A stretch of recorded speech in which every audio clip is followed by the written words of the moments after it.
হাই নমস্কাৰ সকলোকে আমাৰ নতুন এটা ব্লগলৈ স্বাগতম জনালোঁ। এয়া দিৱালী অকণমান ঘৰটো প্ৰিপেৰেশ্যন কৰি আছে।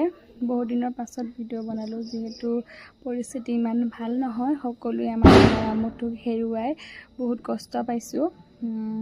সেইকাৰণে ভাবিছোঁ ইমান মন গাও ভাল নহয়, সেইকাৰণে ভিডিঅ' বনোৱা নাছিলোঁ।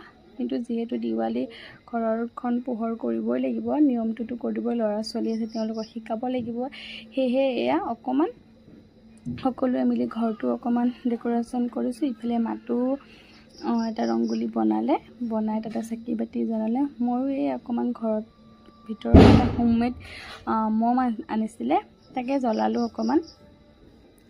পিছে আমাৰ দুজনী ফালৰ পৰা আপোনালোক সকলোকে দিৱালী শুভকামনা যাচিলোঁ, যাতে সকলোৱে জীৱনত সুখ শান্তি কঢ়িয়াই আনক তাৰে কামনা কৰিলোঁ।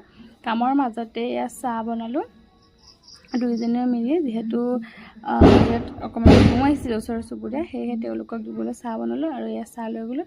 এই ভণ্টি এনেই অকণ ধেমালি কৰি আছে যি টি কৈ মেলি, তেওঁলোককো চাহ দিলোঁ। লগতে আমিও এয়া বহি চাহ খালোঁ সকলোৱে। আৰু আমাৰ ভিডিঅ'বোৰ চাই কেনে পাইছে সেইটো জনাব নাপাহৰিব। যিহেতু আমি অকণমান আপোনালোকৰ মাজত থাকিব বিচাৰোঁ, যিটো হয় সেইটো দেখাব বিচাৰোঁ, সেয়েহে অকণকৈ সকলোবোৰ ভিডিঅ' কৰিছোঁ। বিশেষ একো তেনেকুৱা কৰাও নাই। আৰু আমাৰ এই ধুনীয়া ঘৰখন কেনেকুৱা লাগিছে জনাব নাপাহৰিব দেই। যদি আমাৰ ভিডিঅ'বোৰ চাই ভাল লাগিছে, like comment share and subscribe কৰিব নাপাহৰিব। আজিলৈ ভিডিঅ'টো ইমানতে সামৰিছোঁ, বাই। আমাৰ মৰমৰ ঘৰখন কেনেকুৱা লাগিছে প্লিজ এটা কমেণ্ট কৰিব।